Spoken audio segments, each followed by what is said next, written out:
Hello everyone and welcome to Educated STEM. I am Kate, the founder of Educated STEM, and today we're starting a brand new series on how to perform an academic job search. So I know for a lot of you, and myself included, when I did my PhD, when I did my first postdoc, I thought that I wanted to become a research professor. That is the career track I saw for myself, and I'm sure that you might also at one point thought the same thing. And so how do you do that? There are literally books written about it, and you can go and get them, and I'm going to show you a few that I think are good. But there are definitely tips and tricks that will help you along the way, and I'm going to share them for you across this series of videos. And so I should mention that this really is focused on institutions in North America. So really that is the United States of America and Canada. So please use your discretion when using the advice for different countries.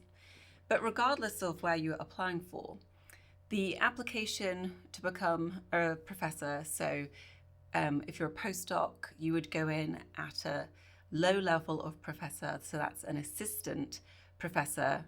So the stages are assistant, associate, and then full professor. And then depending on where you work, there may also be a tenure at some point in there. But regardless of what you are applying for, the application is going to be a lot of work. And there are going to be certain documents that you are going to tailor for the institution. And then there's going to be possibly only one or two that you can write and then just send off regardless of where you are applying for. Everything else needs to be specific. So it's an awful lot of work. And I want to make sure that you have thought this through and that you know whether you're going to be a strong candidate or not. So regardless of where you're going to be applying, they'll be interested in your previous research. So what have you published? Where have you published? Have you been to conferences? Have you presented? And they will also be interested in what you have taught. So hopefully, if you are considering applying for one of these positions, you have taught. If you haven't taught yet, I'm going to suggest that you pause at this point, go and get some teaching experience, and then revisit this set of videos at a later date. Because if you haven't actually taught, then you will have a weak application. So once you've done some teaching, hopefully you will have documents that you can use to prove that you have taught and hopefully done a good job. So hopefully you'll have samples of syllabi and course materials that you have written, student evaluations, and all of that will allow you to write a teaching philosophy statement, or sometimes called a teaching statement, which will be tailored to the institution, but also about your teaching history and the pedagogy that you use. So if you don't know what pedagogy is, you're probably also not ready to apply. So let's get some teaching experience and learn some educational words and acronyms and things like that. So hopefully you're going to have a competitive application. So you have good research, you've published well, you've been and presented at conferences, and you have taught. You need to get some feedback. So hopefully you have a mentor. It could be your current mentor or a previous one who can give you advice on your application materials. But you can also utilize other things. There's something called the Future PI Slack channel, which I would encourage you to participate with. And you can actually show them your application materials and receive feedback on suggestions that they think that you can improve. And you can also compare your applications to others. So I know from talking to my friends and peers that a number of people have used that and it's been very beneficial. But it's also something that I hear a lot, that they have applied to many jobs and many positions at various institutions across North America. And each application takes hours, days, weeks, because you have to tailor it to the institution, the department, and that's each of the different documents that need to be tailored. They all need to be tailored differently. You can't just cut and paste because that's very obvious. And so they're putting in all of this effort and they may not even get asked to interview, which is incredibly disappointing. So prepare yourself. If this truly is something that you want, it's going to be an awful lot of work. And hopefully you can grease the wheels, as it were, by knowing someone at one of these institutions who can hopefully bring your application, to someone's notice. So one of the first things I want to mention is something from this book. This is How to Make Your PhD Work, A Guide for Creating a Career in Science and Engineering by Thomas R. Cochrane. I hope I'm pronouncing Thomas's name right. I may not be. I'm sorry if I'm not. But in his first couple of pages, he talks about being realistic about the job market and the fact that we now have an awful lot of PhDs who are coming out. And that means there's lots of PhDs looking for jobs, whether they're in academia or outside of academia.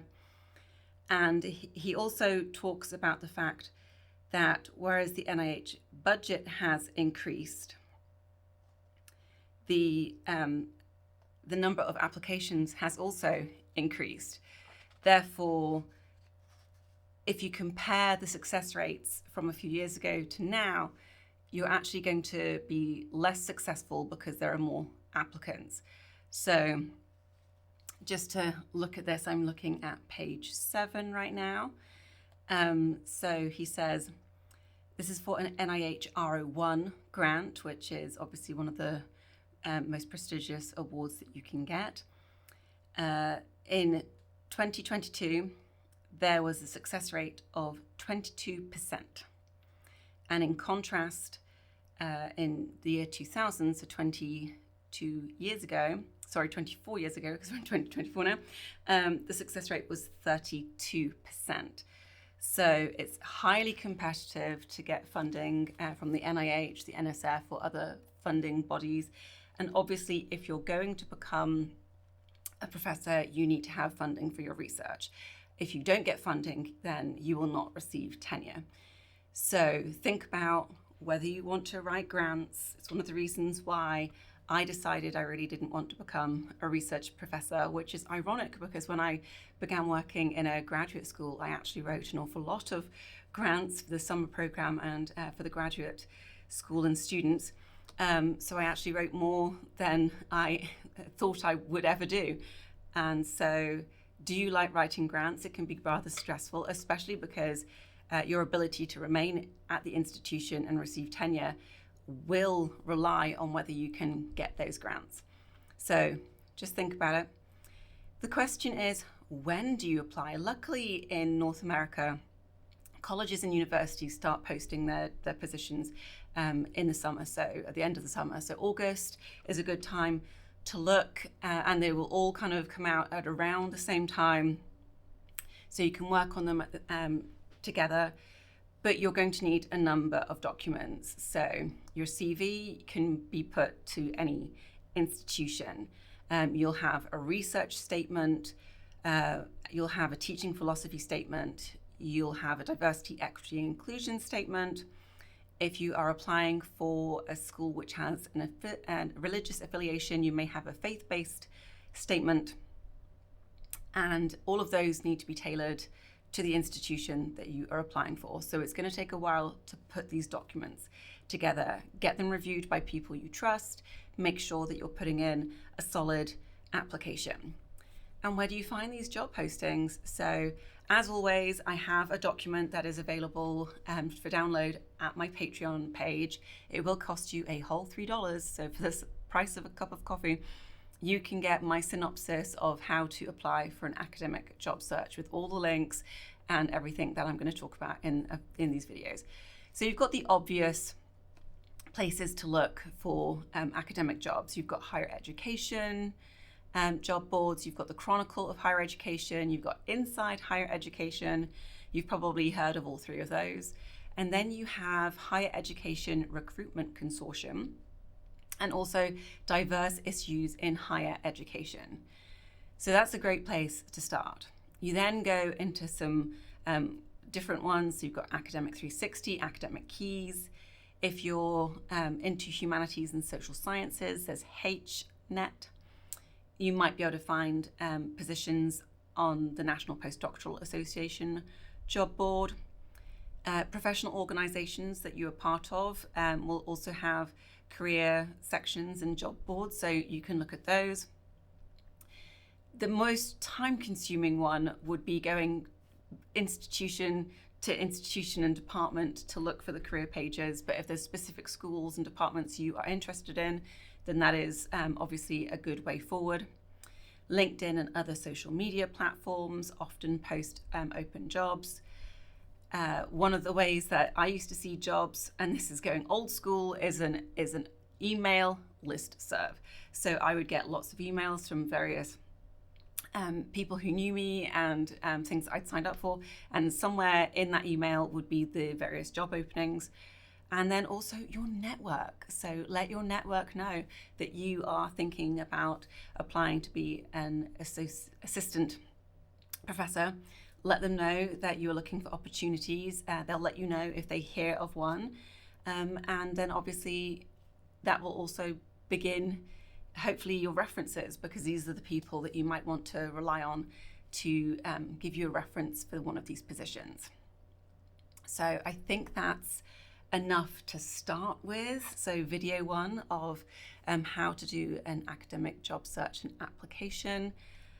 Please like and subscribe to the channel, and come back next time where we're going to be talking about the higher education institutions across America. I find it incredibly confusing. I don't know if it's because I'm English and so I didn't grow up knowing this terminology and the kind of hierarchies of schools and colleges, or whether it is just slightly confusing. I'm not sure.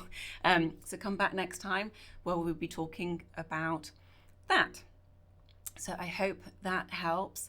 The 3 books that I have been using to write these documents and also to make this are, I spoke about this one earlier, How to Make Your PhD Work. Also, The Professor is In by Dr. Karen Kelsky. I've talked about this one in a previous video. It's good stuff. And then this one is my new favorite book for this sort of thing. It's called The Academic Job Search Handbook. It's the 5th edition, and it's by Julia Miller-Vick, Jennifer S. Furlong, and Roseanne Lurie. And it is the bee's knees. I love this book. It has amazing examples all the way through. It's a recent book, so it's got lots of up-to-date information. So if you only have one book, I would recommend this one. But come back next time where we'll be diving into the hierarchy of American higher ed institutions. I look forward to seeing you next time. Thank you. Bye-bye.